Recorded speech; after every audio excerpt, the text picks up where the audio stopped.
बच्चों? अच्छा, अब ये वर्गीकरण चल रहा था ना आपका, है ना, और मैंने मनुष्य का वर्गीकरण का एग्जाम्पल देते हुए आपको क्या बताया था कि वर्गीकरण की जो इकाइयां हैं, सबसे छोटी इकाई क्या है? जाति।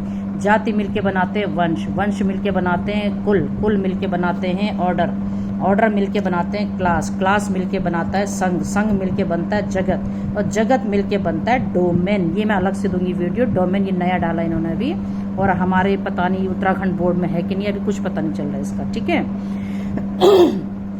अब इतना समझने के बाद ये सब इकाइयां आप समझ चुके हैं कि वर्गीकरण की इकाइयां क्या हैं और क्यों जो है ये आवश्यक होते हैं। तो यही चैप्टर आपका यहीं पे समाप्त होता है, सेकंड चैप्टर, क्योंकि इसमें जो और चीजें थी वो सब इस बार इन्होंने हटा दी हैं, तो वो कुछ हम देखने वाले नहीं है जो हटाया है। अब फिर क्योंकि वर्गीकरण ही हमारा भी चल रहा है पूरा निवा ना, और सारे चैप्टर ये जो आएंगे सारे वर्गीकरण के ही आएंगे, सारे चैप्टर किसके आएंगे? वर्गीकरण के ही आएंगे सारे चैप्टर, ठीक है बच्चों। तो अब आप समझ गए कि भाई वर्गीकरण कैसे शुरू हुआ होगा, क्यों जो है किया जाता है, अलग अलग साइंटिस्ट ने अलग अलग तरह से जो है वर्गीकरण दिया है ना। तो भाई इसीलिए वर्गीकरण किया जाता है कि हमें अध्ययन में सुविधा हो, है ना। आप जैसे नोमेनक्लेचर में भी देख बताया था मैंने पहले वीडियो में। अब वर्गीकरण का इतिहास हम देखें, है ना, वैसे हटा दिया उन्होंने, केवल एक ही रखा हुआ भी। तो शुरू से ही यदि हम देखें, भाई पहले भी क्या था, ऋग्वेद में भी देखो वर्गीकरण किया गया होगा, है ना। मनुस्मृति में मिलता है इसका जो डाटा है कि भाई हाँ वर्गीकरण होता था, है ना। तो जो भी था पादप जगत को शुरुआत में 8 भागों में बांटते थे, जैसे मतलब आयुर्वेद में, है ना, जैसे औषधि है, खाली सुन लो, ये है नहीं अभी कोर्स में, औषधि है, वनस्पति है, वृक्ष है, गुच्छ है, गुल्म है, तृण है, प्रतान है, वल्ली है, पहले ऐसे करते थे।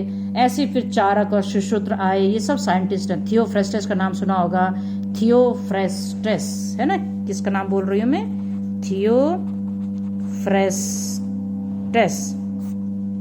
ये जो थियोफ्रेस्टस है ना बच्चों, इनको वनस्पति जगत का पिता कहते हैं, फादर ऑफ बॉटनी। क्या कहा जाता है इनको बच्चों?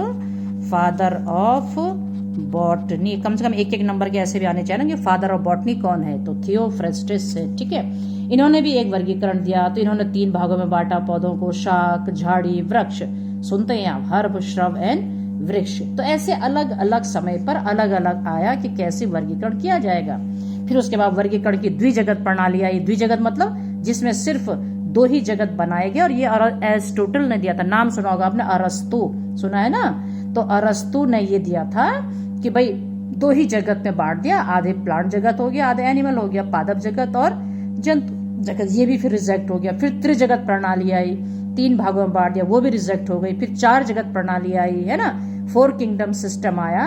4 किंगडम मतलब मोनेरा, प्रोटिस्टा, मेटाफाइटा, मेटाजोइक, फिर ये आया, है ना, ये भी रिजेक्ट हो गया। सबसे महत्वपूर्ण जो आपके कोर्स में अभी इन्होंने रखा है वो है 5 किंगडम क्लासिफिकेशन। क्या है बच्चों?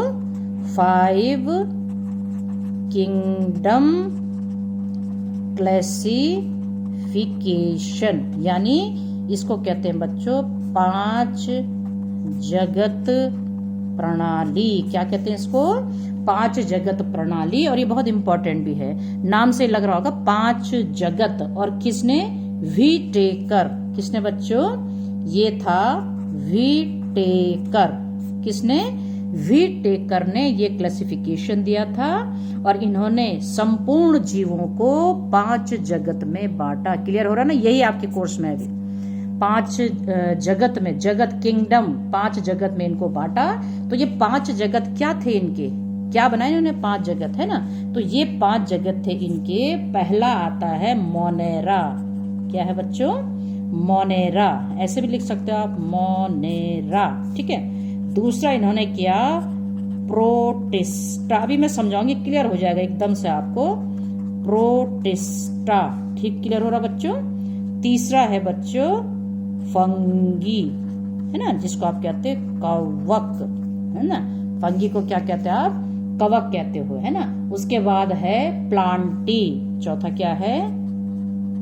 प्लांटी यानी पादप, है ना। और 5वां है आपका एनिमेलिया यानी जंतु। क्लियर हो गया ना। तो विटेकर ने 5 जगत प्रणाली दी थी, और इन्होंने कौन से 5 जगत बनाई जरा क्लियर देख लीजिए। वो 5 जगत थे: मोनेरा, प्रोटिस्टा, कवक, पादप और जंतु जगत। अब ये तो आप क्लियर हो रहा, नीचे से देखो, जंतु जगत जिसमें केवल जंतु आते, पादप जगत जिसमें केवल पादप आते, कवक जिसमें केवल कवक आते, फंगस, है ना। बस इनमें अंतर देख लो, मोनेरा एंड प्रोटिस्टा ये क्या होते हैं। तो यहाँ पर मैं थोड़ा थोड़ा आपको पहले समझा दूं कि भाई 5 जगत प्रणाली जो बनाई गई, इसमें मुख्य चीज आपकी है क्या। सबसे पहले हम चलते हैं बच्चों मोनेरा। क्या चलते हैं हम यहाँ पे? मोनेरा। तो इसमें किस विटेकर ने किन जीवों को यहाँ पर रखा? तो उन्होंने इसमें मोनेरा की बात कर रही हूँ, इसमें रखा समस्त प्रोकैरियोटिक जीवों को। समस्त प्रोकैरियोटिक, आप समझते हैं बच्चों कि प्रोकैरियोटिक किसे कहते हैं? प्रोकैरियोटिक, है ना, आपने शायद 10th में पढ़ा हो, प्रोकैरियोटिक एंड यूकैरियोटिक, है ना, सुना है आपने कि नहीं? उसमें आपने देखा होगा, ये देखिए जैसे ये प्लांट सेल है, ठीक है, ये दूसरी प्लांट सेल है, ठीक।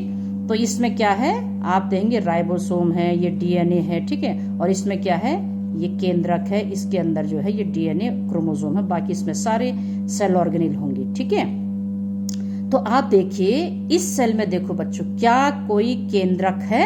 नहीं, कोई न्यूक्लियस नहीं है, कोई केंद्रक नहीं पाया जाता है। तो बच्चों ऐसी कोशिकाएं जिसमें केंद्रक ना हो, क्योंकि सेल के बीच में आपको पता नहीं केंद्रक होता है, इसमें कोई केंद्रक नहीं होता, इसलिए इन कोशिकाओं को कहते हैं पूर्व केंद्रकीय कोशिकाएं या प्रोकैरियोटिक कोशिकाएं। तो समस्त प्रोकैरियोटिक कोशिकाएं जिनमें केंद्रक नहीं होता है। पहली बात आपने सुने सेल में क्या क्या पाए जाते हैं? माइटोकॉन्ड्रिया, गोल्जी बॉडी, है ना, एंडोप्लाज्मिक रेटिकुलम, है, हरित लवक, सुना है इन सब का नाम? तो ये कुछ नहीं होता इसमें। प्रोकैरियोटिक सेल में ना ही केंद्रक होता है और ना ही कोशिका के प्रमुख कोशिकांग होते हैं, कुछ भी नहीं पाए जाते हैं इसमें। तो ऐसी कोशिकाएं क्या कहलाती हैं बच्चों? प्रोकैरियोटिक। और ऐसी कोशिकाएं जो पूर्ण, जिसमें केंद्रक भी होता है, स्पष्ट केंद्रक झिल्ली पाई जाती है केंद्रक के चारों ओर, mitochondria, Golgi body, endoplasmic reticulum, है ना, हरित लवक, सब कुछ इनमें पाए जाते हैं। तो ऐसी कोशिकाएं कहलाती हैं, क्या बोलते हैं बच्चों इन्हें? यूकैरियोटिक। कैरियन बनाया ना, कैरियन का मतलब होता है केंद्रक, तो केंद्रक विहीन है। और यूकैरियोटिक संकेंद्रीय, केंद्रक के साथ। तो इन कोशिकाओं में क्या होता है? केंद्रक पाया जाता है स्पष्ट, और बाकी सेल ऑर्गेनेल, कोशिका के जो अंग होते हैं ना अंदर, वो सब भी इनमें पाए जाते हैं। तो ये यूकैरियोटिक होती है। ठीक हो गया, क्लियर? अब बात आ रही है मोनेरा की। तो कैसे जीवों को रखा यहाँ पर विटेकर ने? तो उन्होंने रखा क्या, फिर से मैं बोलती हूँ, इसमें इन्होंने रखा समस्त prokaryotic and single cell. Single cell का मतलब समझते हैं, है ना, मतलब इसमें सिंगल सेल का मतलब होता है यूनिसेलुलर। यूनिसेलुलर मतलब एक कोशीय जीव। अब देखो फिर ध्यान देना, कैसे जीवों को रखा मोनेरा में? एक कोशीय और प्रोकैरियोटिक, जो एक कोशिका के ही बने हैं, और वो भी कैसे हैं? प्रोकैरियोटिक, मतलब कोई केंद्रक उनमें नहीं है। ऐसे समस्त जीवों को किस में रखा गया बच्चों? मोनेरा में। क्लियर हो गया? तो आप कहेंगे इसके एग्जाम्पल क्या है? बैक्टीरिया। आपने देखा ना, जो बैक्टीरिया होते हैं ना, जीवाणु होते हैं, वो प्रोकैरियोटिक ही तो होते हैं, और वो एक कोशी ही होते हैं, है ना। ऐसे जो है, इसके अलावा साइनोबैक्टीरिया होते हैं, इनको हम क्या कहते हैं? ब्लू ग्रीन एल्गी के नाम से भी इनको जाना जाता है ना। क्या होते हैं? ब्लू ग्रीन एल्गी, है ना, इनको हम कहते हैं नीले हरे। भाई वो शैवाल नहीं है, नाम है उसका, बस शैवाल आ रहा ना, लेकिन है नहीं वो शैवाल, है ना। इनको हम कहते हैं नीले हरे शैवाल, या इनको हम कहते हैं साइनोबैक्टीरिया। साइनो नीले हरे शैवाल इसमें आते हैं, शैवाल नहीं वास्तव में, हाँ, खाली बैक्टीरिया की तरह होते हो। तो क्या हो गया, अब आपको समझ में आ गया कि मोनेरा में कैसे जीव आते हैं? एक तो प्रोकैरियोटिक जिनमें केंद्रक नहीं होता, दूसरा सिंगल सेल्ड मतलब यूनिसेलुलर। यूनिसेलुलर आप कहोगे क्या हुआ यूनिसेलुलर? एक कोशिकीय। कैसे बच्चों? एक कोशिकीय जीव। तो ये हो गया आपका। अभी मैं डिटेल में भी ले चलूंगी आपको, अभी तो शॉर्ट में तो पढ़ लो पहले क्या हुआ। सेकंड आता है प्रोटिस्टा। क्या आता है बच्चों? प्रोटिस्टा। अब अंतर देखो दोनों, प्रोटिस्टा में इन्होंने कैसे जीवों को रखा है ना। अब मैं फिर लिख रही हूं यहां पर इन्होंने रखा यूनिसेलुलर, है ना, एंड दूसरा रखा इन्होंने यूकैरियोटिक।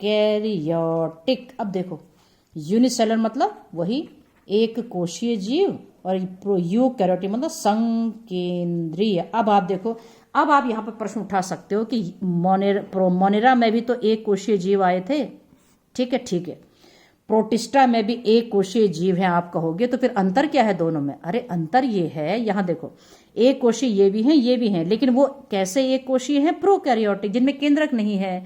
और ये कैसे एक कोशीय है? जिनमें केंद्रक है। एक ही कोशिका इनमें भी, लेकिन स्पष्ट केंद्रक है।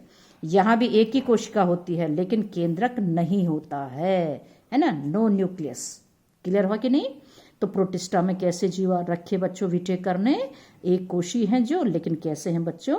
यूकैरियोटिक, है ना। अब आपने पढ़े होंगे बहुत सारे ऐसे प्रोटोजोआ आपने देखे ना, प्रोटोजोआ सुनते आप, है ना, पैरामीशियम है, प्रोटोजोआ है, क्लेमाइडोमोनास है, ये सब एक कोशीय ही हैं, एक ही कोशिका। तो ये आपका क्लेमाइडोमोनास है, या आपका जो है ये यूग्लिना है ना, या आपका जो है ये इस तरह से ये पैरामीशियम है, सब एक कोशीय है ये, या इस तरह से जो है ये आपका अमीबा है, सारे तो एक कोशीय हैं, लेकिन फिर भी यूकैरियोटिक है ये, ठीक है। तो ये समस्त जीव किस में आए? प्रोटिस्टा में, है ना। अब कवक में तो सारे जो है कवक आ गए। कवक क्या होते, क्या विशेषता होती है कवकों की? ये होते, अब बाकी सब यूकैरियोटिक होते हैं, सभी यूकैरियोटिक हैं। केवल मोनेरा के जीव होते हैं प्रोकैरियोटिक, बाकी सब देखे जाए चारों जगत में सब यूकैरियोटिक आते हैं, लेकिन वो बहुकोशी होंगे ना फिर, है ना। तो यहां तक तो ये एक कोशी हो गया दोनों, और ये प्रोकैरियोटिक हो गया, ये यूकैरियोटिक हो गया, समझ गए? केंद्रक विहीन, केंद्रक युक्त। अब फंगी पता ही आपको यूकैरियोटिक होंगे सारे, आगे प्लांट हो चाहे एनिमल हो कोई भी, हम सब यूकैरियोटिक होते हैं, है ना। तो कवक क्या होते हैं? जिनमें क्लोरोप्लास्ट नहीं पाया जाता, हरित लवक नहीं पाया जाता, स्वयं भोजन नहीं बनाते हैं, आप समझ रहे बात को, है ना। तो ये सब जो है कवकों में आते। पादप तो पता है, समस्त पादप इसमें आ जाएंगे कवकों को छोड़ करके ना, और एनिमेलिया तो पता है सारे एनिमल इसमें आ जाएंगे, ठीक हो गया। तो ये तो था मतलब शॉर्ट में 5 जगत प्रणाली। अब इन्हीं को हमने डिटेल में पढ़ना है, तो यहाँ पर मैं ब्रेक दे रही हूँ, ठीक है, यहाँ पर वीडियो को रोक रही हूँ। तो इसका नेक्स्ट जो वीडियो है मैं बाद में बनाती हूँ, ठीक।